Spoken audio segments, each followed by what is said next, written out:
celui-là il fonctionne. Si, non, il fonctionne pas en fait. C'est juste pour la présentation. C'était pour la photo. Pour la photo. Ah, vas-y, ouais. Je t'ai dit, en fait, justement, le micro il doit être branché. Et dès que c'est branché, là, c'est bon. Ah, ok. Et puis après, c'est bon. On se dit combien 45 minutes 50 minutes à peu près? Ouais, comme ça, ouais, on a 45, c'est bien. Ouais, 45. On se dit, ah bon? Tu penses qu'on va faire attention au temps? C'est toi qui dois dire ça. C'est lui, de toute façon, il dit à la fin. J'ai mis bon, là, minuteur. on est à. Oui, c'est toi qui dois dire quand c'est. J'ai mis minuteur par précaution et ça tombe déjà. On commence à les sentir, les pièges. Ça y est. Quand je suis rentré dans la pièce, j'ai pas parlé, je savais. Ça fait toujours tourner comme ça. Bon les gars, bonjour à tous, c'est Fada Talk Show. Comme d'habitude, c'est notre émission hebdomadaire. Ouais, c'est ça, tous les mercredis, hein, comme d'habitude. Toujours accompagné de Yao, de Joël, mais L'invité du jour. un invité du jour. Surprise. Un invité surprise. Surprise. Et qui nous fait l'honneur d'être présent, Richard Da Silva, aujourd'hui entraîneur de la réserve de Saint-Louis, ancien joueur qui a joué à très bon niveau jusqu'en National 2 CFA, c'est ça, hein, c'était le niveau à l'époque. Plus connu sous le nom de Richton 550. Vous voyez la petite. Ah, sur les dossiers, Voilà. sur les dossiers. Vous voyez la petite surface de réparation, pas la grande, la petite. Richton, c'est là-bas qui traîne. Tout ce qui traîne, là, c'est là qu'il marche. Ouais. Richton 550. Ouais. Et, un avant-centre de grande qualité, grand, 35 ans à la retraite sportive. On va dire. Ouais, ça y est, je suis vétéran maintenant. C'est fini. Ah, fini. Et justement, qui nous fait l'honneur d'être présent aujourd'hui pour une interview du Fada Talk Show. Hein. Ça nous fait vraiment un grand plaisir. Déjà, merci d'être venu. Ah, de rien, Ça- merci à vous, merci à vous. Merci à vous. Merci, hyper Richton. excitant. Merci pour tout, Richton. Ouais, Merci pour tout, Richton. Non, ce que vous faites, c'est bien, c'est bien. J'écoute souvent ce que vous faites là. Et j'avais déjà dit à Yao et Joël hein, que ce qu'ils faisaient c'était bien. Et, je vous souhaite vraiment de poursuivre sur cette voie et d'avoir le plus d'auditeurs possible et puis que votre message puisse passer auprès du football, quoi. Football alsacien ou et ailleurs même s'il faut. C'est bien, c'est les beaux messages juste avant le. Juste avant. avant le. Préambule. Ah, Cette ouais. fois, on commence par la séquence émotion. Ouais, parce qu'en fait, il va se prendre un interrogatoire en pleine face pendant 50 Tranquille, minutes. tranquille. Il est pas prêt. Tout ton Tranquille. parcours au rayon X. Hein. Ouais, Attention, ouais. depuis que t'es jeune. T'inquiète. Yao, Joël, vous avez quelque chose à dire? Hier, on avait vu un match des féminines. On en profite aussi pour en parler parce que on fait la promotion. C'est En même temps, Richard, Ouais, j'étais présent. Ouais. Ça nous fait plaisir parce qu'on avait les 18 féminines de Saint-Louis qui ont fait un match au stade de la Frontière, donc de l'équipe 1, qui ont joué un match de championnat. Il y avait énormément de monde. On les félicite pour ça, hein, ça nous a fait plaisir. Hein. Tout le monde, on a tous participé. Donc, Bah, non, c'était une belle initiative, hein. Même au niveau du public, ça a changé. il y a du monde. Beaucoup plus jeune, mais ça représente aussi ce qu'est Saint-Louis aujourd'hui. C'est une ville où il y a beaucoup de jeunes et il faut développer toutes ces activités et faire en sorte aussi que ces jeunes ils soient mis en valeur, que ce soit filles comme garçons. Donc franchement, c'était top. Moi, j'ai bien aimé en tout cas. Non, c'était bien. En plus, un bon match. Ils ont réussi à faire venir du monde. Moi, j'ai vu même des joueurs de l'équipe première venir, même des grands coachs comme Richton. Nous, on était présents aussi. Non, ça a fait plaisir. C'est comme si c'était une nouvelle ère en fait.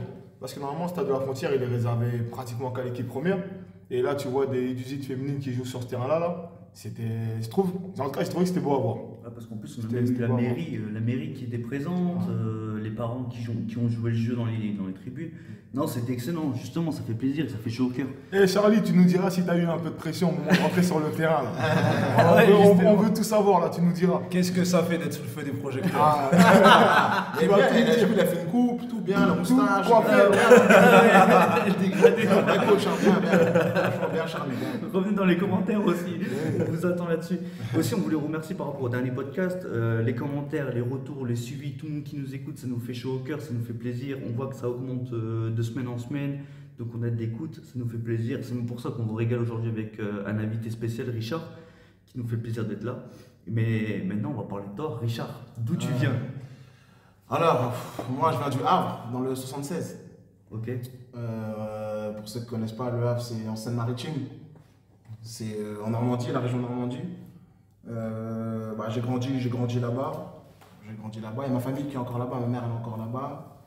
J'ai 2 sœurs à moi qui sont là-bas. Donc voilà, j'ai mes amis, j'ai tout le monde là-bas. Je retourne souvent là-bas. Enfin, j'essaye du moins 2-3 fois dans l'année de retourner quand je peux. Et puis voilà, c'est important de ne pas oublier d'où on vient.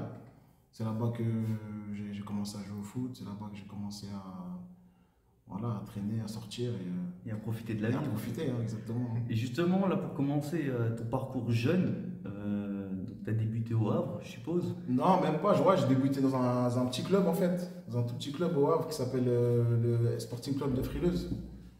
Au Havre, j'ai commencé là-bas j'ai commencé, à l'époque, c'était pas comme maintenant U7, U6, nous c'était Poussin, Benjamin, etc. Donc je commençais en Poussin, après en Benjamin, après c'était moins de 13. Ok. Donc je suis resté jusqu'en 13 ans. Et après, je suis parti dans un autre club qui s'appelle l'USM Gonfreville-Lorcher, qui est à côté en fait. C'est un petit bled qui est à côté du Havre. Et là, c'est là que j'ai commencé à jouer en 14, en 16, en 17. À un niveau régional? Ouais, régional, national aussi, 17 nationaux. Ah oui, déjà? Ouais. Et après 18, et après je passe en senior. Ah ouais, niveau régional et en plus 17 national? Ouais. Ça a dû être imposant quand même. Écoute, c'était. En fait, là, le truc, c'était que c'était quand même loin de chez moi. C'était à 30 minutes. 30 minutes où je devais prendre le bus. 40 minutes, je devais prendre le bus. Y aller, c'était un peu difficile au début. Et après, il y avait souvent les coachs qui me déposaient sur le retour, mais c'est vrai que c'était quand même compliqué de faire les allers-retours là-bas en étant jeune. Il y avait aussi le côté scolaire. Et ma mère n'était pas trop fan que je fasse la route à chaque fois pour aller là-bas. Je rentrais tard le soir. C'était compliqué. Donc, Ça, c'était à quel âge ça? à 17. À 17 ans. Ouais, 17 ans. Et tu faisais déjà 30 minutes pour Ouais, aller 30, sur 40 ton minutes. entraînement. Ouais. Franchement, là, j'ai quand même charbonné, entre guillemets. Donc déjà la débrouille. Ouais, la débrouille, c'était dur. Après, en 18, je suis revenu. Je suis revenu en 18 ans, je suis revenu dans un club qui s'appelle l'AM Neige. C'est un club de quartier. Donc à partir de là, je suis reparti là-bas. Pareil, il y avait aussi de la route. Il fallait prendre 2 bus. C'était dans le quartier sud du Havre. Et là, c'était aussi compliqué. Mais il y avait quand même les coachs qui nous prenaient avec les minibus. Ils venaient nous chercher en bas de chez moi. Ils nous ramenaient tout ça. Et voilà. Donc c'est vrai qu'au Havre, c'est pour ça que j'ai quand même pas mal d'attaches là-bas. Je connais pas mal de monde. Parce que j'ai quand même bougé dans les clubs là-bas. Ouais, tu m'étonnes en plus, on va le dire, Yao, Joël et toi, vous êtes des anciens, vous avez connu vraiment l'époque où il n'y avait pas forcément trop de moyens de transport. C'était quand même la galère. Parce qu'aujourd'hui, on en parle, on a quand même des moyens de transport pour se déplacer, c'est beaucoup plus simple.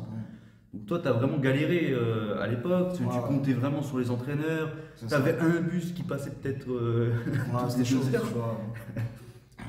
Et mélanger aussi l'école plus le foot, parce que je pense qu'en quoi tu commençais tes entraînements. Si tu étais au lycée, U17 NAS, ça veut dire qu'en quoi tu étais à peu près. Ça commence à 18h, 19h les entraînements. 19h. Mais en fait, moi, mon lycée, il était à 20 minutes. C'était 20 minutes de l'entraînement. Ça veut dire, mais je devais encore rechanger de bus. C'est-à-dire, je sais pas, je faisais changer de bus. Donc, des fois, quand je pouvais, j'allais à l'entraînement. Sinon, des fois, je pouvais pas. C'était trop compliqué. Et en U17 national, tu faisais combien d'entraînements? On en faisait 3 à l'époque. Ouais, 3 entraînements. Et donc, en plus, tu rentrais vers les coups de 21h. Ouais, c'est pour ça que je te disais que avec ma mère c'était compliqué, tu vois. Des fois elle me disait, tu vois, après l'école, rentre et tout, tu vois. C'était quand même loin, Ah bah oui, tu m'étonnes, parce qu'en plus le lendemain, t'allais en cours, tu continuais tes cours. Voilà. Et à l'école, c'était pas top. Donc à l'époque, souvent, maman disait, reste à l'école et le foot, voilà, tu vois. L'école en premier. Ouais, exactement. Mais après, quand je reparle avec elle, là, mon neveu, là, maintenant, il est au Havre, et elle me dit, j'aurais pas dû te punir du foot et tout, tu vois. Donc ça aussi, pour les parents. Ne pas punir les enfants de. Ouais, parce que c'était un moyen d'extérioriser toute ton énergie, de faire plaisir. Voilà, moi j'aimais trop ça. Aujourd'hui, tu penses qu'il faut dissocier l'école et le foot? Ouais, franchement, faut pas priver les enfants de jouer, d'aller aux entraînements, même si, bon, après des cas exceptionnels. Hein, c'est vrai que quand à l'école, si tu as fait un truc de fou, là, ouais, je peux comprendre, mais. Sinon, il ne faut pas punir. Le foot, c'est vraiment un moyen d'extérioriser, de se faire plaisir. Moi, si tu as à refaire, si avec mes enfants, je devrais refaire ça, je ne le ferais pas. Tu vois. Justement, punir du foot et tout. Voilà. Après, j'en parle avec ma mère, hein, des fois, de temps en temps, on en parle, on rigole. Tu vois. Ouais. Elle me dit, c'est vrai que j'aurais pas dû. Tu vois. On en parlait en plus dans, je crois que c'est le dernier podcast ou l'avant-dernier. C'est ça. On disait qu'il ne fallait pas un cadre trop strict, trop rigide, parce qu'au final, tu sais que tu dois faire des erreurs, mais pour savoir que tu as fait une erreur, il faut que tu te trompes d'abord. Et comme tu as dit, toi, tu as vécu cette expérience-là. Demain, avec tes enfants, tu ne referas pas la même chose. Franchement, non. L'apprentissage.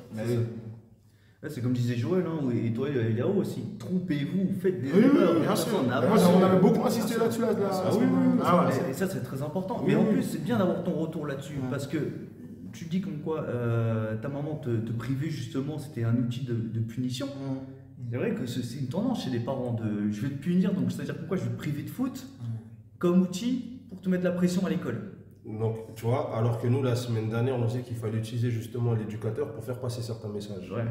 Donc, c'est totalement différent, tu vois, ça n'a rien à voir. Moi, ma mère, c'était la même chose. Je suis déjà arrivé un jour en match, le coach qui me dit, j'arrive le jour du rendez-vous, il me dit, il faut que tu rentres. Ta mère, elle a appelé. Tu vas à l'église, tu vois, à l'époque, quand je vais le dimanche, et quand il y avait le foot le dimanche, ma mère, c'est en gros, tu vas au foot, il n'y a plus d'église. L'église d'abord. Et justement, mon poste était 17 NAS. Ça veut dire que tu faisais des déplacements dans toute la France? Non, à l'époque, c'était pas comme maintenant. Enfin, je crois que maintenant, ça a changé maintenant. Nous, moi, j'étais à Coffreville, c'est-à-dire nous, c'était la région du Nord, tu vois. C'était Paris, on avait Paris, je crois. Ouais, Paris, Lille, Lens. Quand même, c'est quand même des déplacements. Ouais, c'est quand même 4 heures de route. Ouais, 4 heures, c'est bon. 17 ans, ouais, 4 heures de route. Je calcule par rapport en CFA, mais ça reste pas pareil. Ouais. 4 heures, c'est vrai que c'est quand même beaucoup. C'est énorme à 17 ans. Tu viens, tu te déplaces, en plus tu vas affronter des clubs professionnels. Toi, tu as un club amateur. Oui. Le niveau est pas pareil. C'est clair. Je parlerai pas plutôt de niveau, mais plutôt de mentalité. Dans le sens où un club professionnel est là pour former des joueurs qui vont devenir des futurs pros. Toi, entre guillemets, justement, 17 national, ce qui m'intrigue toujours avec cette catégorie, quand c'est un club amateur qui joue là-dedans, qu'est-ce qui devient par la suite? Après, là maintenant, la génération qu'on a vue, on a tous arrêté. Il n'y en a même pas un, je crois, qui est sorti pro. Non, on a tous arrêté. Ils naissent dans des petits clubs. Après, tu joues quand même à un bon niveau. Ouais, mais après, quand je dis bon niveau, c'est qu'il n'y en a pas un qui était avec moi qui est sorti pro. Quoi. Il n'y en a pas un qui est. Non. Bon. Après, on a toujours 4-5 en CFA, après d'autres sont en R1, R2. C'était pas vraiment. Après, on est descendu. On parle quand même d'un bon niveau national, alors, CFA, CFA2, et même promotion d'excellence, c'est régional 1, je crois. Non, PE, c'est R3. Ah oui, c'est PE. C'est PE. Mais tu vois, ce niveau que là, entre guillemets, on dénigre, c'est quand même des bons niveaux pour atteindre. Parce que pour former des joueurs qui arrivent à jouer dans ces catégories, c'est clair. C'est très compliqué. Non, après, ça reste des bons niveaux. Moi, ça reste une bonne expérience en tout cas. Ça reste une très bonne expérience. Et même si on est descendu, même si j'ai pas fait beaucoup de matchs, j'ai dû faire la moitié des matchs. Je jouais pas beaucoup parce que à l'époque j'étais tout frêle, j'étais petit et maigre à cette époque-là. C'était vraiment frêle. Comme maintenant. C'est différent parce que là, c'est un colosse. J'avais pas beaucoup, j'étais assez fin, tu vois, assez fin et j'ai beaucoup de problèmes de coordination à cet âge-là. Ça veut dire que je devais beaucoup travailler sur ça, mais j'étais grand. J'étais assez grand, assez fin et mon profil il avait pas, donc le coach il m'aimait bien. Et tu as toujours joué avant-centre? Non, j'ai toujours joué défenseur moi à la base. Défenseur. Ouais, après milieu.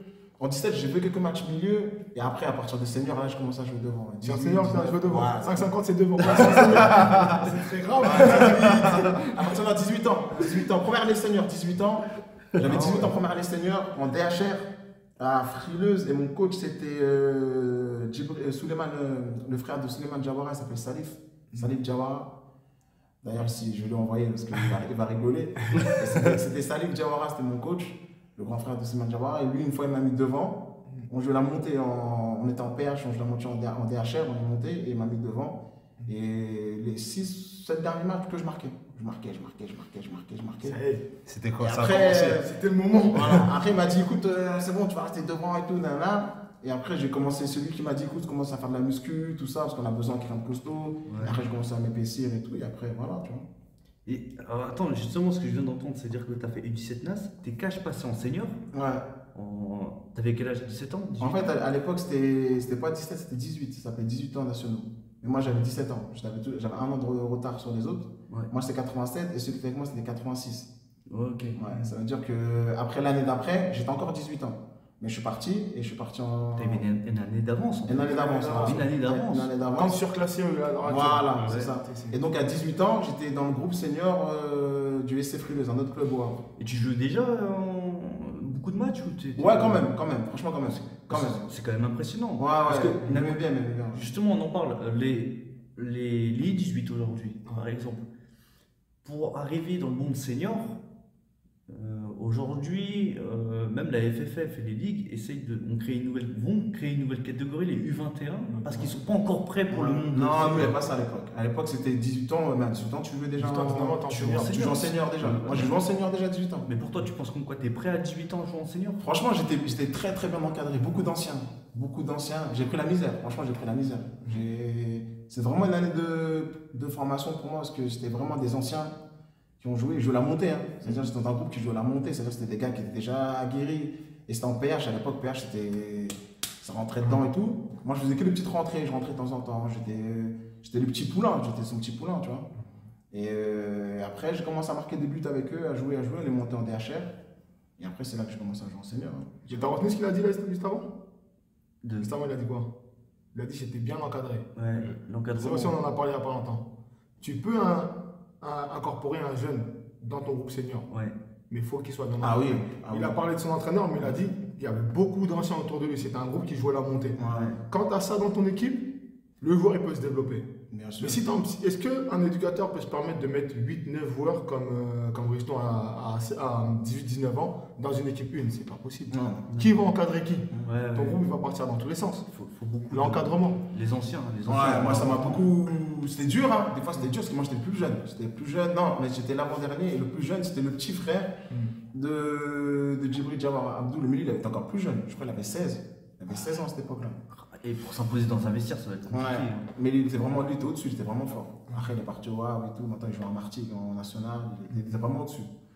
Mais on était deux et on jouait, on nous faisait jouer normal. Un moyen d'âge de gros comme ça devait être quel âge? Ouais, c'était franchement maintenant 28, 27, 28. Des anciens, que des anciens. Et c'était en PH. En PH. À l'époque, promotion d'honneur. PH, c'est le niveau entrée de ligue. Voilà, c'est ça. Après la D1, la D1, je crois D1, PH, c'est ça. PH. Et après PH, c'est. Nous, il y avait DHR. DHR. Et après, il y avait DH. DH. Et Ça après... dépend des ligues en fait. Déjà à Paris, je pense qu'il y a encore d'autres Paris, ouais, t'en avais 4. T'avais Voilà, c'est PH, DHR, DSR et DH. Voilà, c'est ça. Parce que t'avais plus d'équipes, Voilà, donc t'avais plus de divisions, tu vois. Voilà. Nous, on avait PH et après DHR. Et à ton avis, là, entre toi, ce que tu as vécu jeune, donc en jouant senior, et ton intégration, par rapport aux jeunes d'aujourd'hui qui arrivent dans les équipes, tu trouves qu'en quoi vous êtes plus douillés? Les joueurs sont plus douillés? Ou c'était plus dur? Comment tu compares les deux, en fait? déjà, nous, on avait plus faim. Moi, quand je vois, maintenant, je suis coach, maintenant, je suis de l'autre côté de la barrière. Ça fait maintenant, je vois plus ce qui se passe, j'observe plus le joueur, je regarde un peu les comportements de chacun et tout. Et avant, on avait faim. Avant, j'avais faim, moi. Et j'avais un coach qui moi, il me rentrait dedans, mais vraiment. J'ai une anecdote. On avait joué, nous, on était deuxième, on avait joué chez le premier, on perdait 1-0. Et à l'époque, cette équipe-là, ça coûtait Dieppe. Dieppe, ceux qui connaissent, c'est à côté du Havre. C'est une bonne équipe de N3 maintenant. Il y avait un club à côté qui s'appelait EU. Et c'était la seule équipe en PH qui filmait les matchs à l'époque. Donc, ils filmaient les matchs et tout, c'était retransmis et tout. On fait 1-0, on perd 1-0 à la 87, 88e. La balle, elle vient dans la surface, je suis tout seul. Je tire à côté. Et on perd 1-0. Et dans le vestiaire, les anciens ils disent c'est bon, on va pas monter, c'est mort et tout. Nanani, nanana. Je crois qu'ils avaient pris 4-5 points d'avance. Et là, ils me tombent tous dessus. Et pourtant, j'étais plus jeune. Hein. Et ils me tombent tous dessus. T'es nul, nanani, comment ça tu loupes ça, faut que tu marques. Mais ils me tombent dessus comme si j'étais un gars de l'orage, tu vois. C'est-à-dire que ça m'a. Et moi, j'étais en larmes. J'étais sur le retour, on avait 2 heures de bus. En larmes. J'étais en larmes. Et le coach, pareil, c'était aussi un éducateur dans mon quartier, Salif. Et toute la semaine, il m'a pas serré la main, il me parlait pas. Toute la semaine. À cause du temps, on ne pas monter. Et tout, La pression. Eh oui, pourtant, moi, j'étais jeune. La pression. Jeune, 18 ans, j'arrive comme ça, j'arrive au quartier, tout le monde rigole. Les gars de mon quartier, ils rigolent, ils se foutent de moi et tout. Ah, à cause du temps, vous n'êtes pas monté, nanani, nanana. Bref, c'était fou. Ce moment-là, c'était dur. Et je pense que ça m'a forgé. Et c'est ce que je dis, à l'époque, les jeunes, ce qu'ils font maintenant, s'ils le feront avant, ça C'est impossible. C'est pas la même intensité. C'est pas Non, pareil, c'est tu pas vois. la même intensité. Et en fonction des régions, le foot, il a une mentalité, tu vois. Mais oui. Moi, c'était des gars qui étaient des, tu vois. Le Havre, c'est quand même assez quartier, tu vois. Ouais, oui. Donc, nous, on se retrouve avec Yao ou Richard, tu vois, quand on discute. Parce que c'est un peu les mêmes valeurs, tu vois. Alors que si tu vas dans un foot à la campagne, c'est autre chose. C'est un peu plus détente, c'est Moins de pression. moins de pression, tu vois. Et moi, c'était filmé. À l'époque, c'était filmé. C'est-à-dire que le coach, il était venu à l'entraînement, il avait remis la vidéo. Tu vois, l'action, il est là, c'est pas normal. Moi, j'étais pas bien. Je tremblais, j'étais pas bien. Quand tu viens d'un coin comme nous, tu joues au foot. Ce qui se passe sur le terrain, là, quand le match termine, tout le quartier est au courant déjà. Pour te dire à quel point ça va vite. C'est-à-dire que si tu rates un truc, moi qui suis gardien, par exemple, si tu fais une boulette, 30 minutes après le match, tout le monde est au courant. Et je peux te dire qu'après, t'en baves. T'as autant de pression qu'un jour de Ligue 1 quasiment. Tu dois être fort dans la tête. Tu dois être fort. T'as pas le droit à l'erreur. Pas le droit à l'erreur. Tu dois être fort dans la tête. Et moi, je pense que ça m'a beaucoup aidé pour la suite après, entre guillemets. Parce que pour moi, j'ai une carrière. J'ai pas été pro, j'ai pas été truc, mais ça m'a beaucoup servi. Dans le mental, ça m'a beaucoup servi pour la suite. Voilà, après, je suis parti du Havre et c'est vrai que le fait d'être prêt mentalement, ça m'a permis aussi de bouger après, tu vois. Et là, c'était en quelle année? Là, j'avais 18 ans. T'avais 18 ans, voilà. c'était quelle année? C'était en 2000. Oh là là, attends, je vais être ça, tu me dis. Oh là là, les calculs. Il y a le coup de vieux qui Ouais, va sortir. ça remonte, hein. Ça remonte. C'était en 2006, je crois, 2007. Comme ça, ouais, 2007. Hein. Parce que justement, après, toi, t'as passé combien de temps encore? T'es resté combien de temps? Après, je suis resté 2 ans là-bas, on est monté en DHR. Finalement, vous êtes monté On est monté. cette Ouais, année-là on a fini. où il y a eu ton action, vous êtes monté. Voilà. Ah ouais. Après, il est resté 8 matchs, je crois, on a gagné 6 ou 7 matchs. Ouais. Et après, on est monté, on a gagné la Coupe de Normandie, senior. On a fait vraiment une grosse saison cette année-là, on est monté. J'ai fait 1 an encore en DHR. Et après, je suis parti en DH. À 20 ans, je suis parti en DH au Municipaux du Havre, un autre club encore. Voilà. Ok, dans les parages. Ouais, c'est le club de quartier, c'est dans les alentours en fait. Mais l'année où justement le coach il t'est tombé dessus avec les joueurs et tout là, où tu étais retrouvé en larmes, cette année-là, tu es resté au club. Je suis resté. Et cette année-là, vous êtes monté. On est monté. Aujourd'hui, si ça arrive dans une équipe, peut-être que le joueur il revient plus. C'est fini. Je te promets. Hein. Après, moi j'avais une relation, comme je dis, j'avais une relation particulière avec lui parce que c'est aussi mon éducateur dans mon quartier. C'est-à-dire que la semaine, je le voyais aussi. C'est lui qui me prenait, il me ramenait à l'entraînement, c'était vraiment. Donc tu savais à qui t'avais affaire. Voilà. La personne qui faisait ça, tu sais que c'était pas forcément pour en mal. Voilà. Non, il sait le travail qu'il est en train de faire derrière. Moi, il me disait, va à la muscu, c'est important, mange, dors. Et tout le monde rigolait, il me disait, vas-y, tu crois que t'es en Ligue 1 et tout. Et moi, j'écoutais pas trop ce qu'il me disait. Après, par la suite, j'ai commencé à écouter. Et après, c'est là que j'ai commencé un peu à jouer au-dessus, à m'affirmer, voilà, tu vois. Ouais, je joue à meilleur niveau aussi, parce que. Donc là, t'es parti municipal. Ouais, c'est pour du Havre en DH. En DH. J'ai fait 1 an là-bas. Ouais. Et on a fait aussi une très bonne saison là-bas en DH. Première année, 20 ans. Le coach adjoint, c'était un agent en fait. C'était un agent. C'est un agent de joueurs. Dans mon équipe, on avait une sacrée équipe. Il y avait Edouard Mendy qui est à Chelsea. Il y avait lui, il y avait moi. Après, il y avait d'autres joueurs là qui sont partis à droite à gauche en CFA. Et cet agent-là, c'était l'entraîneur adjoint. Et lui, il avait des contacts avec des clubs pro. Donc, il m'appelle, un jour il m'appelle, il me dit, ouais Richard et tout, j'ai un essai pour toi dans une nationale. Est-ce que tu veux aller chercher un attaquant? Moi, à ce moment-là, j'étais quand même grand, là j'avais pris un peu de muscle et tout à ce moment-là. Il me dit, vas-y, cherche ton profil, vas-y. Moi, je dis, mais non, je vais encore en national, ou je dis, vas-y, je suis en DH, je suis tranquille et tout. Il me dit, vas-y, viens et tout, t'inquiète, j'y vais. À l'époque, je suis parti à Cherbourg. Cherbourg, c'était en national. Okay. Je suis parti là-bas, j'ai fait l'essai, ils m'ont pas pris. Et après, j'ai fait la saison, j'ai fini la saison en DH. Et en fin de saison, au mois de mai, Edouard Mendy lui part en essai à Rennes. Rennes, ils ne le prennent pas. Mais l'entraîneur de Rennes, il lui dit, écoute, tu cherches un attaquant, s'il y a un attaquant qui est disponible chez toi, ramène-le-moi, il me faut un attaquant. Donc j'y vais, il me dit, vas-y Richard, viens, on y va. Tac, il me ramène là-bas et tout, j'y vais. Et à l'époque, à Rennes, il y avait 3 équipes en senior. Il y avait la Ligue 1, la CFA, et puis une équipe DH à l'époque. C'était section amateur, ils appelaient ça. Okay. Donc j'ai fait un essai, je marque doublé, premier match, je marque doublé. Le coach il me dit, écoute, j'aimerais quand même revoir ce que ça donne parce que tu as quand même de l'avance. Et si tu viens signer ici, j'aurais été avec les 94, 95, 96. Donc j'avais déjà 4 ans d'avance, 5 ans sur route, tu vois. Et il me dit, je peux te faire signer que amateur. Donc je vais regarder, si je trouve pas quelqu'un d'autre, bah tu viens, tu vois. Donc je retourne aux municipaux, je finis la saison et tout. Et en mois de juillet, à la reprise, le coach, l'agent, il m'appelle, l'entraîneur adjoint, Karim Redjaï. Il m'appelle, il me dit, ouais, écoute, il veut te revoir une semaine, vas-y, tu vois. Donc j'ai été, je suis parti, ça s'est bien passé une semaine. Et après, ils m'ont fait signer 1 an en contrat amateur. À Rennes. Ouais, à Rennes. Donc j'étais avec l'équipe 3. C'était l'équipe 3, elle était en DH. Je m'entraînais avec la CFA, mais le week-end, je jouais avec l'équipe 3 en DH, histoire de m'acclimater aux entraînements, aux charges d'entraînement. Bah oui, la charge de travail est différente. Et là, c'était le choc. Là, je pars de la maison, première fois, je commence à partir de la maison. Ouais, tu m'étonnes, en plus tu es en Bretagne. Ouais, Bretagne. Bon, le Havre, Bretagne, il y avait 5 heures de route quand même, 4 heures, 5 heures de route. Donc j'atterris à Rennes.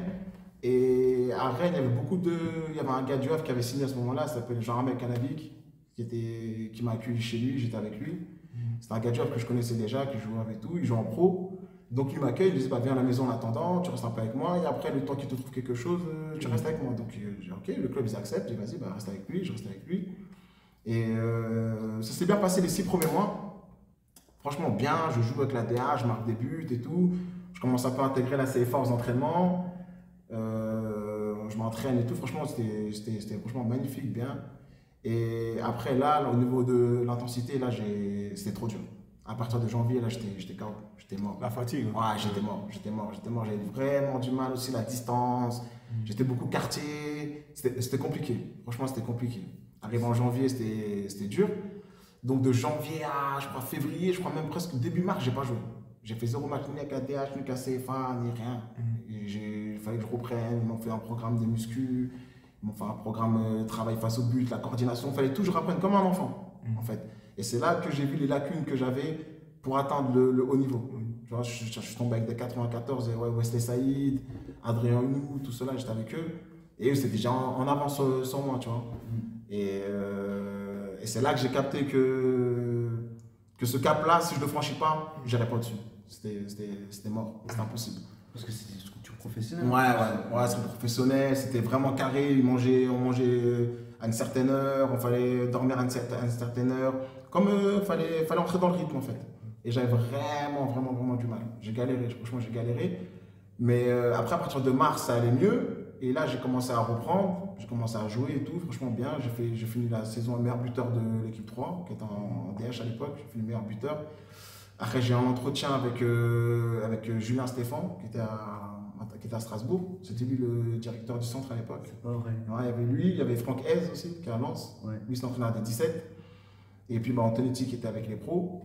Et donc, ils m'ont convoqué. Et après, ils m'ont dit, écoute, pour passer le cap, ça va être trop compliqué. En fait, moi, j'étais un cadre pour les jeunes de l'équipe 3. Et ils me disaient que même en étant cadre avec l'équipe 3, on voit que tu as trop de lacunes par rapport aux autres. Donc, j'étais trop en retard, en fait. J'avais de la qualité, mais par rapport à eux, ce qu'ils avaient, j'avais trop de retard. J'étais pas au-dessus. En fait, ils voulaient que je sois largement au-dessus pour passer pro ou faire quelque chose. Tu leur apportes un plus voilà. Une plus-value au groupe. Exactement. Et en fait, cette plus-value-là, voilà, c'est ça. Je l'ai apporté sur le terrain parce que j'ai fait ce que j'avais à faire. Mais ce qu'ils attendaient eux, c'était pas assez.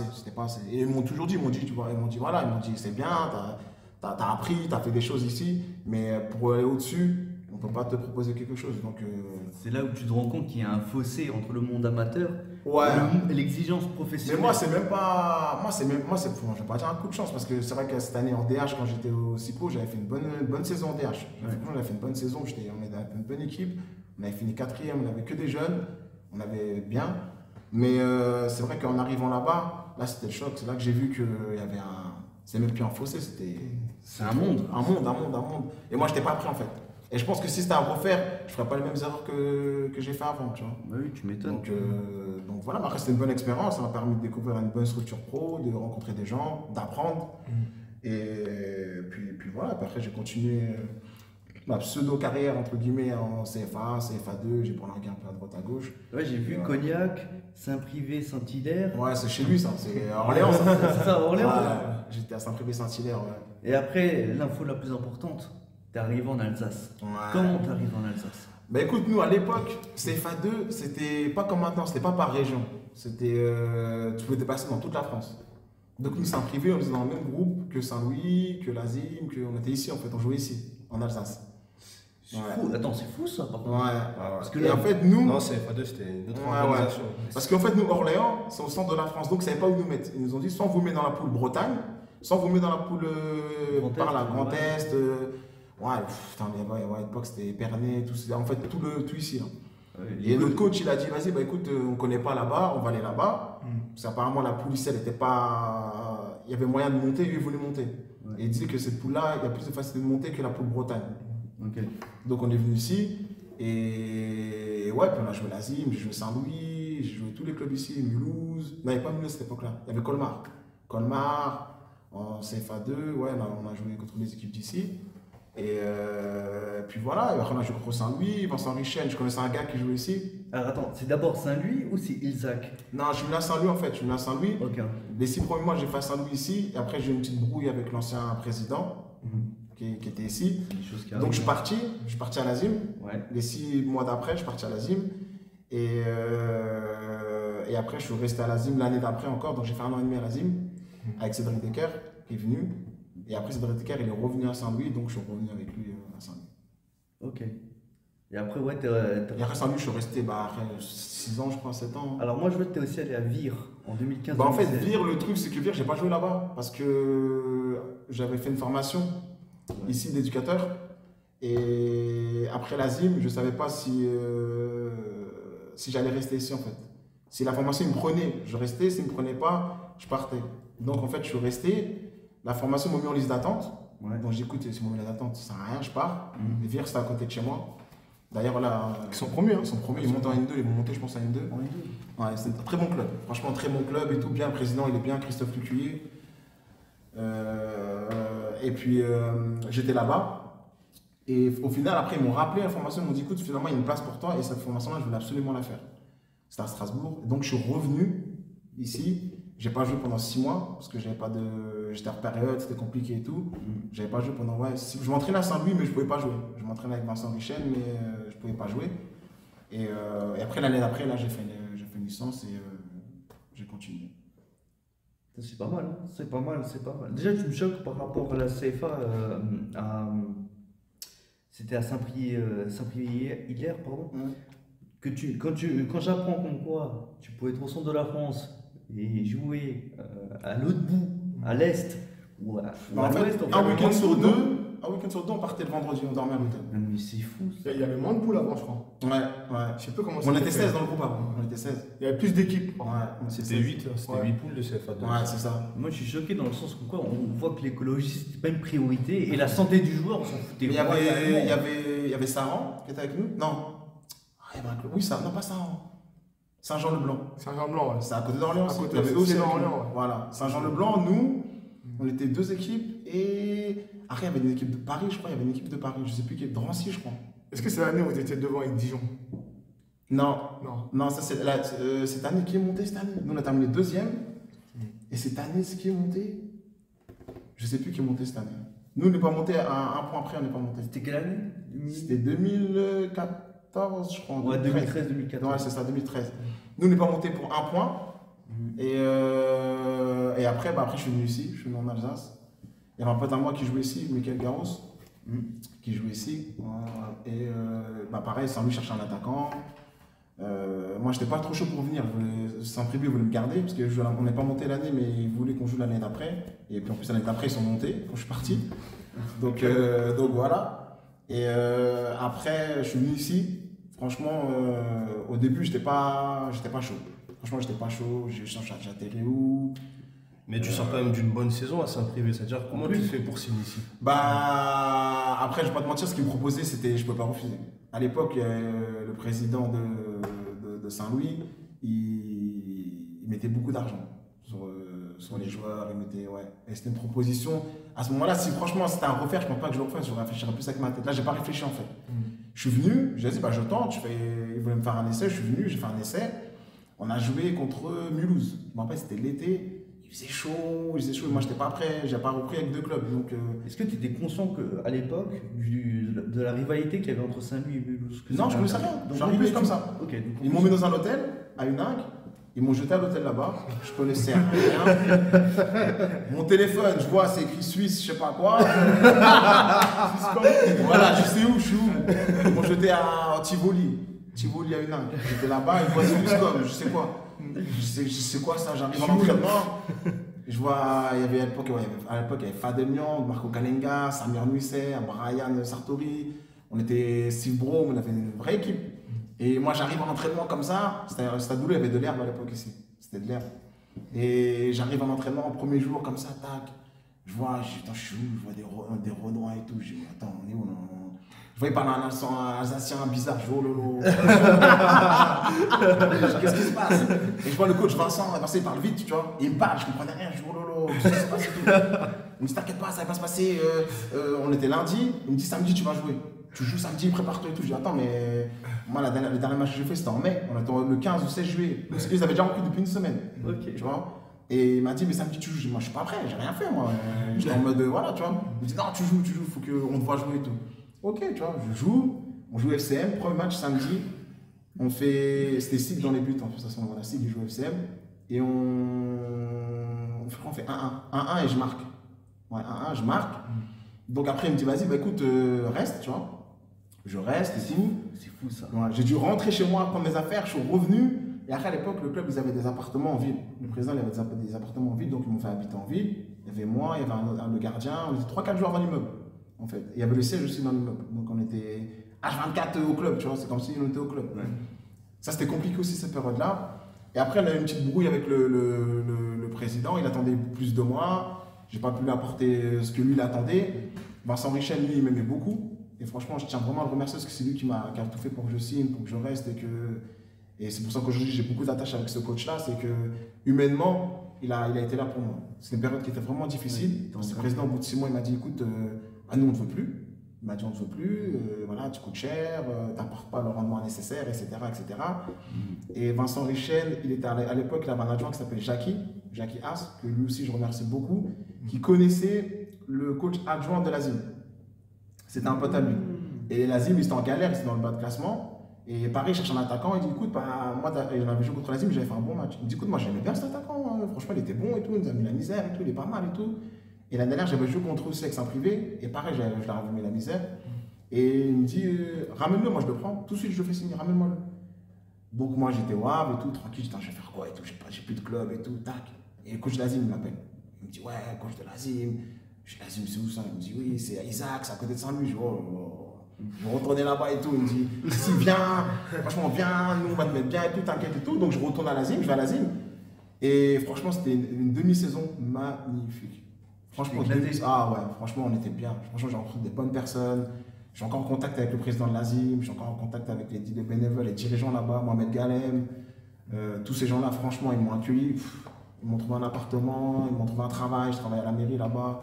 Et là, je me suis installé. Et c'est là que j'ai commencé à voir que le monde amateur, c'était quand même le côté humain, il était quand même important. Là-bas, c'est là-bas que j'ai commencé à découvrir ce côté-là. C'est moi dans le foot.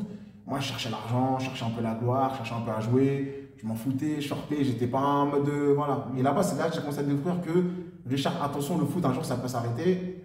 Voilà, ce côté humain, il faut le garder. Il faut toujours rester en contact avec les gens, partout où tu passes. Être bien avec les gens, être correct. Et là-bas, j'ai été correct. Et aujourd'hui encore, voilà, on reste encore en contact. Et je pense que ça aussi, ça m'a. C'est un plus. C'est un plus, tu vois. Et demi-saison, je fais une bonne demi-saison à l'Azim. Je reste là-bas, on se maintient, je marque des buts, tu marques des passes D. Franchement, on fait une bonne demi-saison. On finit milieu de tableau. Et après, Cédric Decker, il vient à l'Azim l'année d'après. Et là, on fait pareil, on fait une bonne saison. Première demi-saison compliquée. Je crois qu'on était avant-dernier. On n'avait pas gagné un match, je crois, à la trêve. En CFA2. Et après, on a tout pété. Deuxième partie de saison, je crois qu'on a gagné 11 matchs ou 10 matchs. Et là, on finit en trombe. Je marque mes buts, je me passe D. J'ai fait une bonne demi-saison. Et après, là, je retourne à Saint-Louis. Je jouais plus avec l'équipe 2 à ce moment-là, parce que l'équipe 1, cette année-là, elle était montée. En S2, je crois. En N2, mais la première année de monter, ils étaient avec nous, dans le pool en CFA2 avec l'Azim. Eux, ils montent. Vincent Richel, il m'appelle, il me dit écoute, pour la 1, ça va être compliqué, c'est quand même costaud, la N2. Je pense que tu n'es pas prêt, entre guillemets, il me fait comprendre que je ne suis pas prêt pour la N2. Va avec l'équipe 2. reprends tes marques au club et tout, nanana, puis après on ne sait pas ce qui se passe. L'équipe 2 joue en quoi? Ah, je jouais à cette époque-là en R1. R1? Et c'était en R1 à cette époque-là. Il venait juste de monter aussi la R2, il venait de monter en R1. R1 c'est quand même un sacré niveau. Hein. Ouais, T'as ton équipe 1 qui est en N2, ta réserve en R1. En R1. T'es bien. Ben oui, et franchement, on avait un groupe, c'était costaud. Hein. On avait des joueurs et tout, c'était costaud. Donc, moi, et des joueurs comme moi qui sortaient de N3, hein, qui venaient jouer avec la R1. Je suis parti, j'ai joué avec eux. Et au bout de 5-6 matchs, je marquais, tous les matchs, je marquais. Et Vincent il me disait, bah, viens t'entraîner avec nous, avec la 1. Et là, je commence à m'entraîner avec eux.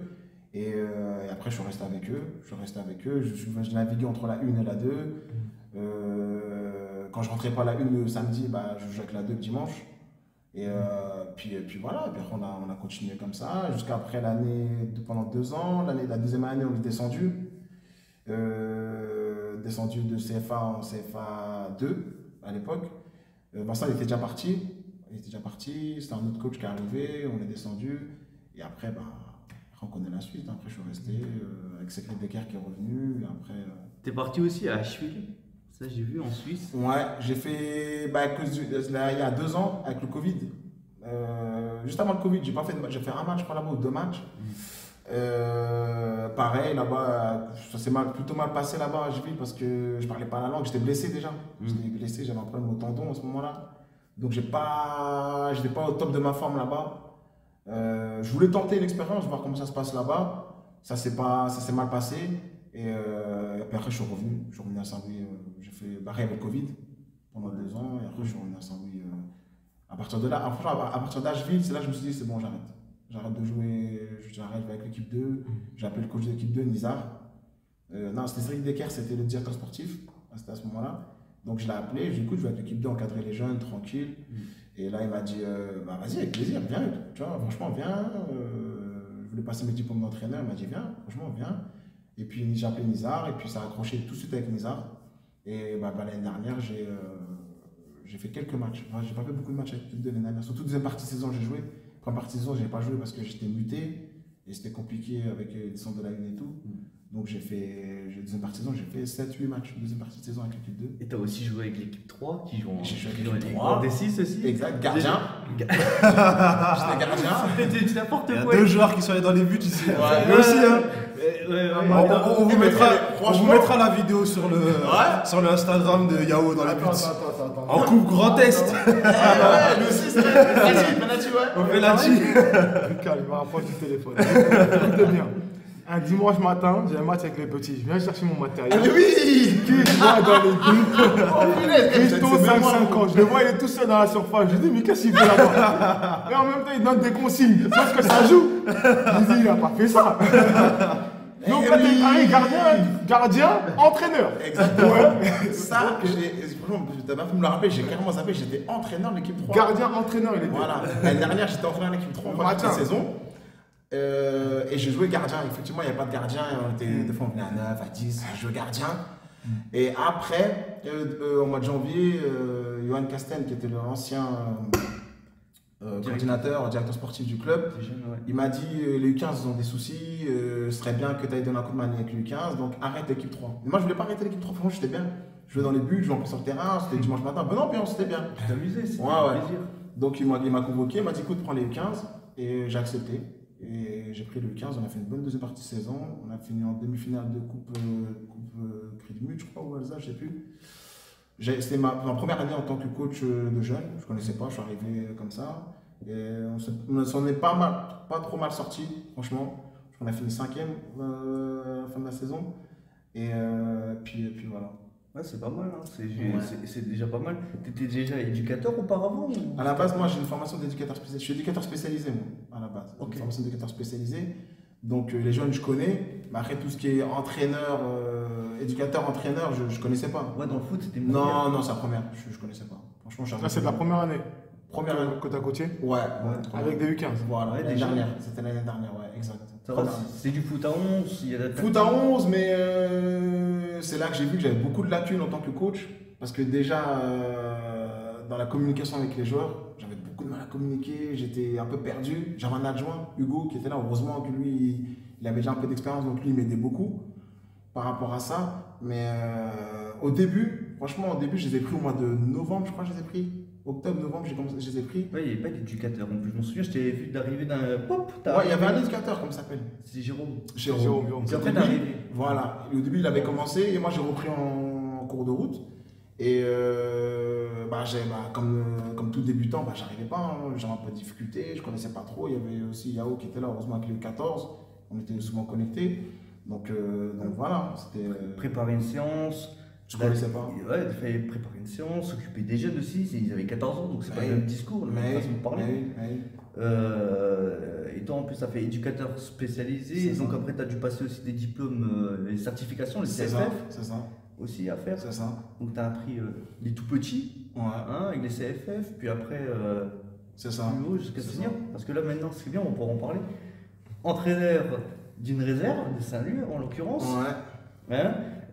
C'est beaucoup de travail, c'est ta première saison. Oui. Donc en plus là tu as pu. Bon, tu reviens un petit peu dans un monde que tu connais, le monde senior. Tu vois le travail que c'est, première année, mais c'est quand même intéressant, tu apprends beaucoup de choses. Franchement, la saison n'est pas encore finie, mais si je dois faire le bilan pour l'instant, c'est compliqué. Au-delà des résultats, au-delà de tout. Mais être entraîneur d'une équipe réserve, c'est trop compliqué. C'est pas ce qui nous intéresse, les résultats. Parce qu'après, tu sais, on peut juger, on peut critiquer. Oui, c'est clair. Moi, il y a un truc. C'est partie du jeu, en fait pas ton travail. Non, ça en fait pas ton travail, les résultats. Il y a trop d'aléas ou de choses annexes qui peuvent influencer ton travail à la fin.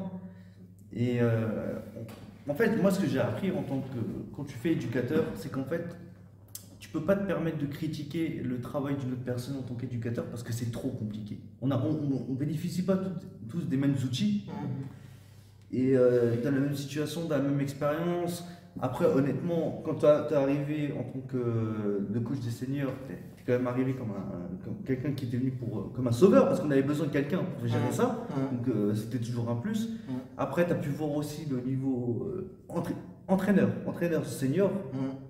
Et quand tu passes la barrière de joueur à entraîneur, c'est quand même intéressant aussi. En fait, c'est ça, c'est exactement ça. Moi, il y a beaucoup de joueurs avec qui que j'entraîne, j'ai joué avec eux l'année dernière. Il y en a beaucoup avec qui j'ai joué, il y en a beaucoup que je connais même en dehors. Voilà. Donc, cette barrière-là, justement pas, quand on m'a dit de reprendre l'équipe, parce qu'en fait, mon président il m'a appelé, j'étais en vacances. C'était au mois de juin, Christian m'a appelé, j'étais en Turquie, je bronzais tranquille. Avec ma femme, je suis au transat, à l'hôtel. Je suis à l'hôtel, pas de wifi, je vois le président m'appelle. Je dis, qu'est-ce qui se passe? Christian et tout, il me dit, Richard, faut que tu prennes l'équipe 2, nanani, nanana. J'ai parlé avec c'est Nizar et Mangui à l'époque qui ont fait en sorte que je reprenne l'équipe 2, parce que c'est vrai qu'eux, j'avais discuté avec eux l'année dernière. Et j'avais vraiment envie de passer mes diplômes d'entraîneur comme j'avais l'équipe 3 et je leur avais dit. J'aimerais bien, franchement j'aimerais bien et tout. Et ils m'ont dit, tu peux pas intégrer le staff de l'équipe 2, j'étais capitaine, j'étais un peu troisième entraîneur entre guillemets, tu vois. Mais ils m'ont dit, s'il y a quelque chose qui se propose, nous en tout cas on te fait confiance, on connaît tes qualités, voilà. Et en fait le président, Mangui et Nizar, ils ont pris l'équipe 1, il y avait une place qui s'est libérée en 2. Le président il a dit, faut trouver quelqu'un, si vous avez quelqu'un sous la main, ils ont dit, écoutez, Richard on pense qu'il a les compétences, on pense qu'il a les capacités de prendre cette équipe-là, donc il faut lui donner l'équipe. Ils t'ont donné confiance. Franchement, je leur remercie, je remercie vraiment Nizar et Mangui. C'est vraiment eux qui m'ont mis le pied à l'étrier, entre guillemets, par rapport à cette fonction-là de coach. Parce que justement, quand tu prends une équipe senior, c'est quand même très compliqué en soi. C'est vraiment une question de confiance entre les dirigeants de la direction d'un club. Il y a ton expérience, ton vécu, tes diplômes qui jouent énormément, mais il faut quand même que tu aies la confiance du club pour te confier une équipe réserve. Parce que l'équipe réserve a quand même l'objectif aussi d'alimenter l'équipe 1, bien sûr, de faire en plus la passerelle entre les jeunes et le monde senior. Toi, en plus, je me souviens parce qu'en août, tu as démarré avec un groupe très jeune. En moyenne d'âge, c'était quel âge? En août, on a commencé 20, 21, je pense. C'est jeune. J'avais des 17, j'avais des 18, 19. La plupart, c'était que des premières années. Deuxième année senior, mais ils sont encore jeunes. Ils n'avaient jamais joué à ce niveau-là, en fait. Ils découvrent. La plupart, ils découvrent. 80%, ils découvrent ce niveau-là. Et c'est vrai que moi, quand on me donne l'équipe, moi, je ne sais pas comment faire pour recruter des joueurs. J'ai jamais fait, moi. Appeler quelqu'un et dire, viens jouer chez moi. Moi, j'ai jamais fait ça. J'ai jamais fait d'entretien individuel avec un gars en face de moi. J'ai jamais fait prendre mon téléphone et envoyer des messages à quelqu'un. J'ai jamais fait tout ça. Donc, j'ai dû faire à la va-vite. Hein. Quand je dis j'étais en Turquie, je reviens ici. Si j'arrive ici le 2 ou 3 juillet, il fallait faire signer les gens avant le 15. C'est-à-dire j'avais quoi, une semaine et demie devant moi pour recruter des gens. Donc ouais, donc là c'était la course. Je vais à droite, à gauche, tac, tac, les gens m'appellent. J'ai même fait des annonces sur Snapchat pour recruter des gens. Je me suis fait. Les gens limite ils m'ont tous rigolé, ils m'ont dit mais depuis quand tu recrutes des joueurs sur Snap tu vois, moi je connaissais pas, tu vois. Un vrai débrouillard. Voilà, ça, par contre, on peut quand même le dire, un vrai débrouillard, c'est que tu voulais entraîner à un niveau senior, en plus un bon niveau régional, mais tu connaissais pas forcément comment faire pour recruter, tu t'es complètement débrouillé. Ouais. Par contre l'idée de Snap, moi je trouve qu'en vrai c'est super inventif et c'est génial. Parce que écoute, j'étais tellement pressé entre guillemets que j'ai dit vas-y, allez, ça passe. Ça passe, j'ai envoyé un gars qui avait beaucoup de monde sur les réseaux, je lui ai dit écoute mais non, c'est l'ami, ça a pété, ça a pris quand même, j'ai reçu quand même une dizaine, une quinzaine d'amis d'un coup comme ça, tu vois. Ouais. Et après j'ai organisé un match. J'ai organisé un match amical ici, vers les alentours du 10 ou 11 juillet, je sais plus. Et j'ai regardé un peu ce qu'il y avait. J'ai aussi appelé certains coachs. Des joueurs qui m'ont appelé, j'ai appelé leur coach, ça va un peu. Des coachs que je connaissais à Mulhouse. Et puis voilà, j'ai essayé de monter une équipe. Et aujourd'hui, voilà, on fait comme on peut. Et tu veux continuer comme entraîneur Ouais, j'aimerais pas. Ouais. Franchement, ça m'intéresse, j'aime bien. La seule contrainte, c'est que ça prend du temps. Ça prend du temps. Parce que tu travailles à côté. Je travaille à côté. Il y a madame, des fois, qui fait la tête. Il y a les enfants, les téléphones. Je suis souvent au téléphone. J'ai obligé de prendre un autre téléphone. J'ai 2 téléphones maintenant.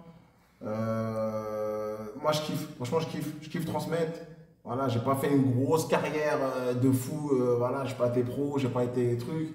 Mais tu vois, bon niveau. J'ai une centaine de matchs en CFA2, CFA. Donc, je peux me permettre aujourd'hui de parler avec des jeunes et de se transmettre ce que j'ai fait, qu'ils ne fassent pas ce que moi j'ai fait, entre guillemets, quoi. De ne pas faire les mêmes erreurs que moi j'ai pu faire ou des choses comme ça. Et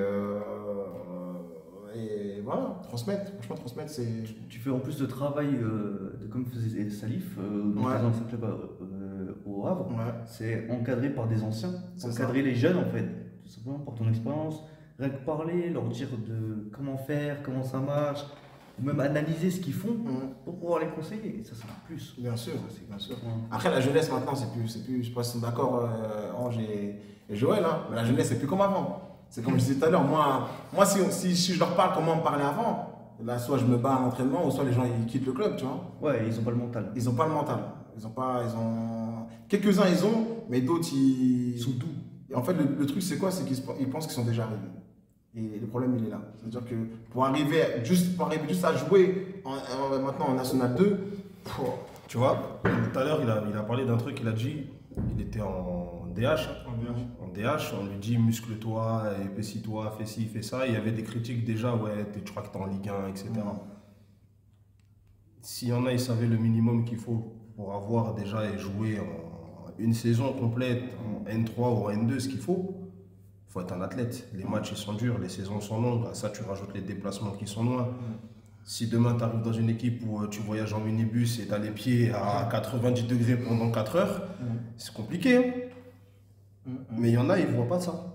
En fait, ils voient que le terrain, ils voient des gens jouer de l'extérieur, ils se disent, moi je peux jouer. Mais pour jouer, il y a des conditions. Il faut les remplir, ces conditions.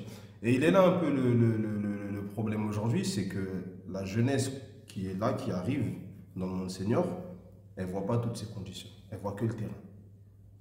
Et ça, c'est un gros souci. Maintenant, nous, il faut qu'on trouve le bon moyen pour parler. Parce que, comme il a dit, si on parle comme nous, on nous a parlé, soit tu te bagarres avec le jeune, soit c'est... Il faut trouver le bon moyen pour que ça passe. C'est ça, le juste milieu. C'est plus possible. Après, c'est vrai que les générations, ils changent. Hein. Maintenant, le temps, il va vite. Les gens, tout va avec les réseaux. Tout va plus vite qu'avant, tu vois. C'est plus comme avant. C'est plus que comme il y a 10, 15 ans ou 20 ans, il y a pas 20 ans, c'est plus pareil. Les codes de son travail, c'est plus les mêmes que maintenant, c'est plus pareil. C'est complètement différent. C'est complètement différent, c'est plus pareil. Après, il faut que nous on s'adapte. Pas le choix. Et c'est ça que j'essaie de faire au quotidien avec mes joueurs, m'adapter. Et là j'ai la question qui tue. Qu'est-ce que tu en as pensé de cette interview et tu penses que ça fait combien de temps qu'on parle? Franchement, là, ça fait même pas une heure. Ouais, ça fait 55 minutes Ouais, qu'on c'est parle. Moi, c'est passé crème. Hein. Moi, j'ai écouté, je t'ai écouté comme du petit lait. Non, mais faut pas que je parle beaucoup. Hein. Faut pas, Arrête. Faut pas parler de moi. On a compris que tu avais des Tu as problèmes. coupé ça, tu as coupé. On avait compris comme quoi tu avais des problèmes de réseau. Beaucoup de problèmes de réseau. Swisscom, la Grèce, la Turquie aussi. Que des imprévus Voilà, comme ça.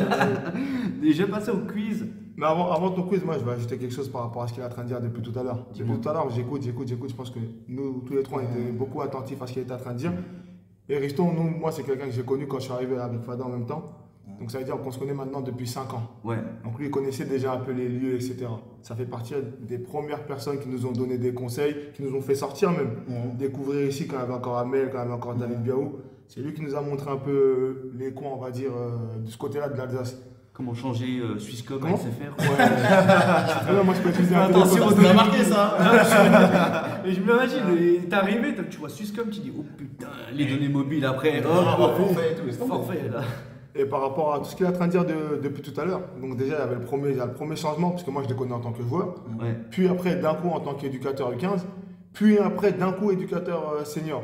Et la semaine dernière, dans le quiz qu'on disait, nous on préconisait plus de commencer en tant qu'adjoint dans un premier temps, de se faire un peu ses gammes dans les catégories jeunes, pour ensuite quand tu es aguerri, prendre une équipe toi en tant que numéro 1 chez les jeunes avant d'arriver chez les seniors. Lui il a son parcours à lui qui est un peu atypique. Donc il va se tromper. Mais dans 5 ans, il sera 10 fois meilleur que ce qu'il est en train de faire là. Tu as vu là, il parlait tout à l'heure il a commencé à recruter des joueurs par Snap et tout. En vrai, il est où le problème de recruter un joueur par Snap? C'est un moyen de communication. Seulement qu'on va l'interpréter d'une manière différente parce que c'est Snap. Mais qu'est-ce qui. Demain, si un coach de Ligue 1 il te parle par Snap, est-ce que ça veut dire qu'il n'est pas sérieux? Ça ne veut rien dire en vrai.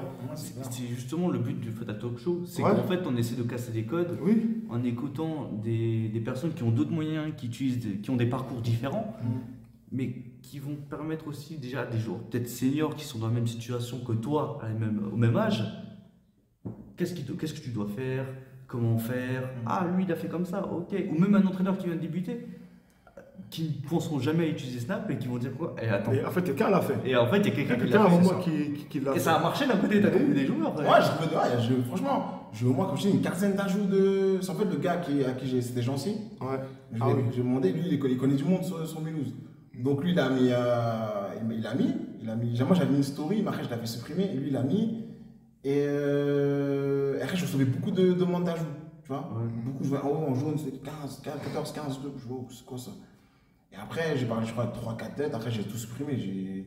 Après, je reçois beaucoup de critiques. Les gens, ils rigolaient, ils me disaient, oh, t'es sérieux, tu recrutes sur Snap, mais c'est quoi ça? Les gens, ils se foutaient de moi, tu vois. Ouais. Donc, moi, j'ai supprimé ma story. Mais ça a quand même pris, tu vois. Sauf qu'avant, un entraîneur qui allait t'appeler, peu importe le moyen par lequel il t'appelle, tu vas aller. Parce que toi, tu veux jouer. Ouais, c'est Ah, ça. c'est ça. Et aujourd'hui, c'est comme le Fada disait tout à l'heure, tu as l'impression que n'importe qui peut jouer à n'importe quel niveau. Parce qu'il va avoir un match de N2 dans les tribunes, il va voir, il y a un gars, il est dans un mauvais jour, il a raté 2 contrôles, Ouais. mais il est trop nul, je peux jouer à sa place. Tu peux t'entraîner 4 ou 5 fois semaine comme lui il fait. Ouais. Tu peux supporter la charge de travail. Puis lui, il a son vécu. Je- Et pourquoi là, je ne vais pas te laisser parler. Par rapport à lui, son vécu, les jeunes que lui, il entraîne, il n'y a personne qui peut s'asseoir à la même table que lui pour discuter. Bah ouais. Par rapport à lui. Moi, je ne savais même pas que tu avais été à Rennes, tout ça.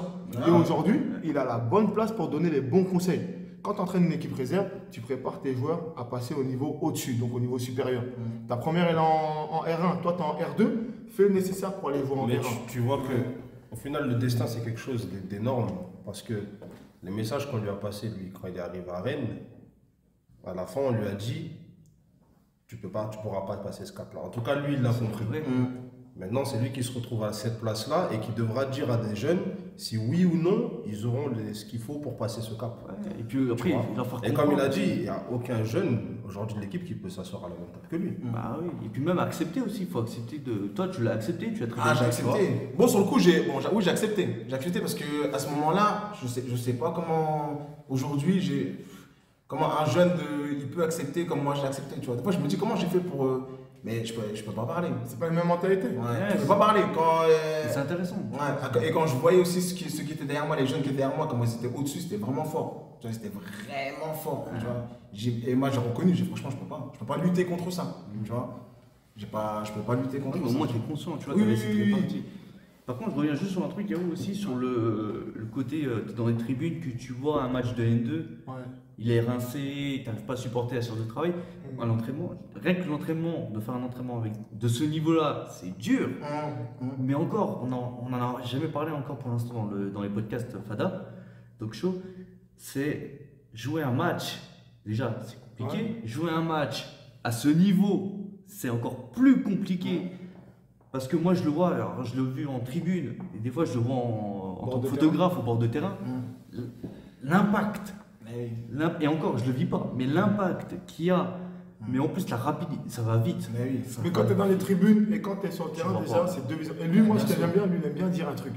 C'est pas parce que tu as fait un match, ou deux matchs, ou trois matchs en 1-3 que tu es un joueur de 1-3. Ah non, non. Lui, il aime bien dire qu'il faut faire des saisons complètes. Aujourd'hui, tu fais jouer un joueur un match en 1-3, dans sa tête, c'est un joueur de 1-3. Mais c'est pas le Mais cas. pendant un an, pour continuer à jouer, il va falloir que tu t'entraînes. Il va falloir que peut-être ton alimentation, tu la changes. Selon si tu es quelqu'un qui mange d'une certaine manière et qui prend du poids ou qui en prend pas, tu vas devoir t'adapter. Lui, il a dit, à un moment donné, il a senti que c'était trop pour lui. Donc, à la mi-saison, quand il était à Rennes, c'était pas possible pour lui d'assumer ça. Et ensuite, ça s'est remis tout doucement en route. Mais, structure professionnelle, dit tout va plus vite. Toi, tu n'es pas prêt, quelqu'un d'autre est prêt, on le met à sa place. Aujourd'hui, dans le monde amateur, tu prends un peu plus de temps. Mais tu prends un peu plus de temps avec quelqu'un, tu prends un peu plus de temps avec quelqu'un qui t'écoute. Aujourd'hui, quand tu vas parler à quelqu'un qui joue en senior R2, qui a rien fait encore, nous on n'a rien fait aussi, mais qui a fait encore moins que toi, et tu lui parles une fois, deux fois, trois fois, et te regarde en mode mais qu'est-ce qu'il me raconte lui? Tu crois que tu vas aller où dans ça? Ah bah ouais. L'éducateur doit s'adapter, comme il a dit tout à l'heure. Le joueur en priorité doit s'adapter. Parce que c'est le joueur qui a besoin de l'éducateur. Et ce n'est pas l'éducateur qui a besoin du joueur. Encore plus en réserve. Encore plus en réserve. Parce que sinon, l'entraîneur de l'équipe première, lui, il recrute plus de monde dans son équipe. Et puis il met que des descentes en bas. Selon le règlement. Non mais c'est ça. C'est exactement ça. s'adapter. Que les jeunes soient plus à l'écoute, je pense. Et encore, que les jeunes soient plus à l'écoute. Je trouve que tu es généreux en disant comme quoi dans le football amateur on prend plus de temps parce que le football amateur aussi il est voué à se professionnaliser. On va pas prendre autant de temps pour le former. Mais si lui, quand il arrive dans son groupe, déjà, Ça dépend des mentalités. Oui, il prend le groupe un peu tard. Ouais. La saison elle est proche, elle va débuter. Ouais. Il n'a pas le choix que d'être patient avec son équipe. Bah. C'est pour ça que les résultats ne vont pas forcément refléter son travail. Ouais. Parce que lui, il prend des joueurs à un point de départ. C'est ça. Si ce n'est pas des joueurs aguerris, tu sais qu'il va lui falloir peut-être même un an pour qu'il soit presque aguerri à jouer à ce niveau-là. Mais en un an, si tu n'es pas prêt, tu descends. Ouais, bah ouais. Est-ce que ça veut dire que lui, il est nul en tant que coach? Non, ça veut dire que ces joueurs partent de trop loin pour lui. Parce que simplement. dans ces cas-là, c'est comme un joueur qui est dans une équipe qui va descendre. Ça ne veut pas dire que le joueur est mauvais. Non. Là, c'est individuel. Plus de temps pour Mais apprendre. c'est trop compliqué. Il faut aussi que les gens comprennent que pour juger et critiquer un éducateur, c'est facile. Mais quand tu passes la barrière en tant qu'entraîneur ou éducateur, c'est un monde complètement différent. C'est totalement différent. En plus, lui, il arrive dans un groupe où tout est à refaire. Et la recruté, t'as vu combien il a dit? Il y a 15 jeunes qui l'appellent pour venir jouer en équipe. C'est la moitié de l'effectif, hein, quasiment, un peu plus. Hein. Ah ouais, c'est compliqué. Donc même si tu as des cadres, ils ne sont pas assez en nombre pour encadrer tous ces gens. Donc tu vois le travail qu'il faut faire.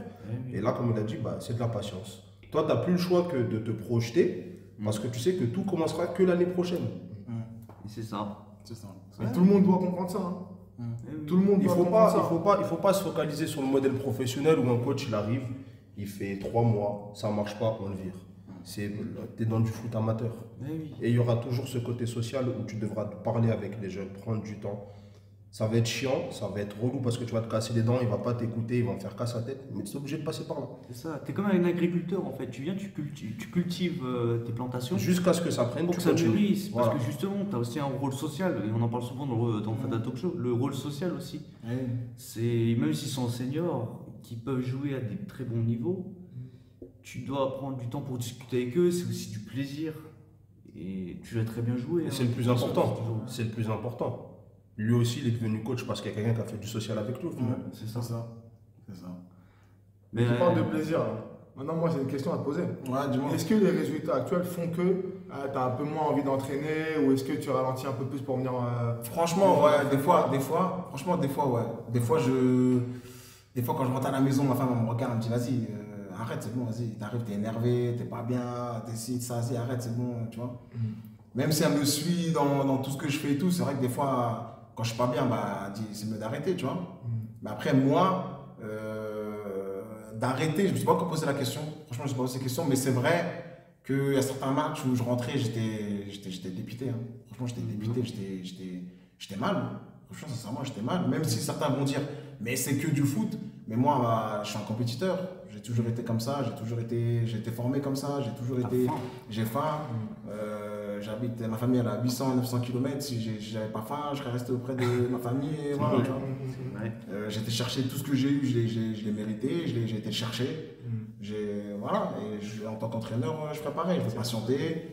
Et je vais aller chercher ce qu'il y a à chercher, et puis je vais travailler. Et puis comme on dit, le travail paye toujours, tu vois. Honnêtement, tu vois, ce qui est bien, Richard, avec le Fada Talk Show, c'est que moi j'ai pu discuter avec toi. Peut-être que oui, Joël, c'est la même chose. Hein, mais au moins, j'ai pu discuter avec toi brièvement, tu vois. Mais là, passer 1 heure à discuter, à te connaître vraiment de bout en bout, à poser autant de questions, j'ai appris tellement de choses. Merci, en fait, merci déjà d'être venu, c'était un plaisir. J'espère qu'en quoi tu t'es bien amusé. Ouais, mais pas de problème. Moi, quand Joël m'a proposé cette invitation, j'ai pas hésité une seule seconde. Pourquoi t'allais hésiter? On allait venir te chercher. On allait chercher. On allait faire chez toi. À domicile. Franchement, tranquille, pas de problème.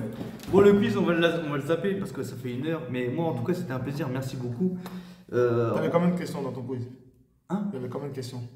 Beaucoup trop. Mais tu sais, c'est qu'à chaque fois. il voulait le faire. Non, mais moi j'allais dire fais, mais après tu te débrouilles dans ton montage pour que quand tu mets. En fait, il y a tellement de qualité dans le truc, tu vois, je peux pas couper comme ça, c'est pas possible. Tu veux garder ce qu'il y a dedans brut. En fait, c'est tellement naturel, et quand il parlait, c'était tellement profond, c'était tellement intéressant, que même pour l'auditeur, je fais écouter tout, vous allez apprendre en fait, vous allez vous former. En gros, c'est que des fois, pour aller d'un point A à un point B, tu vas dans les passages sinueux.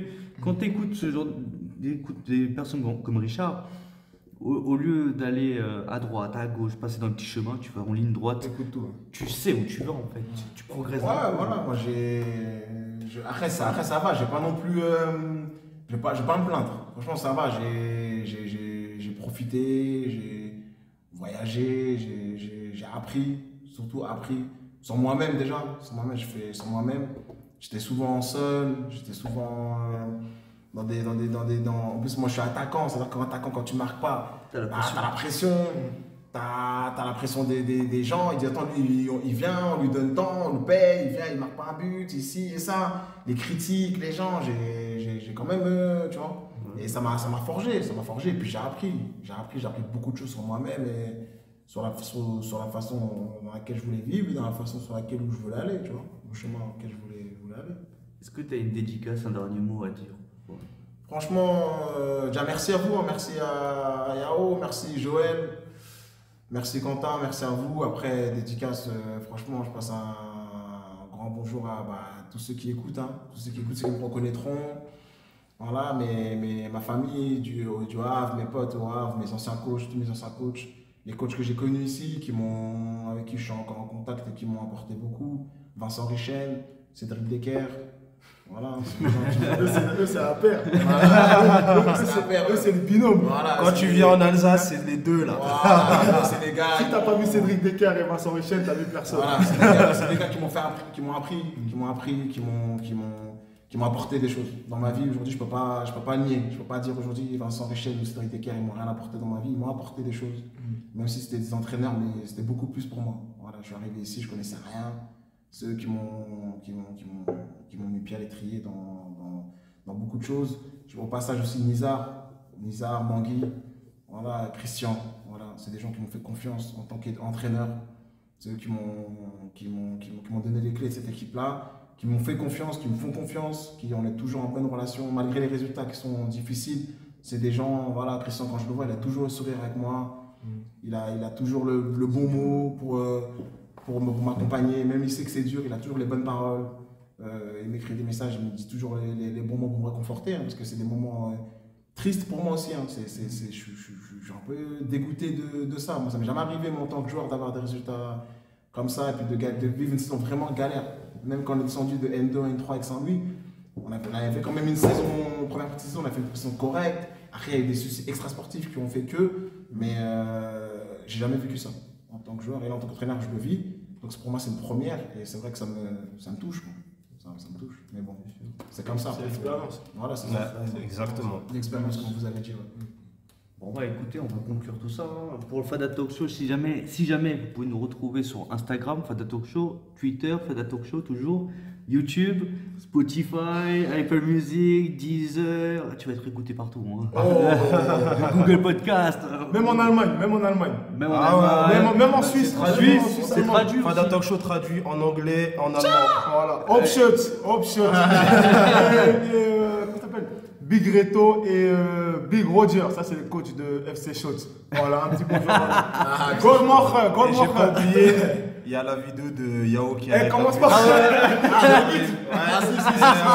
Le penalty décisif de Yao. C'est n'importe quoi. Merci à tous. Ciao, Allez, à la prochaine. Ciao, merci. Ciao.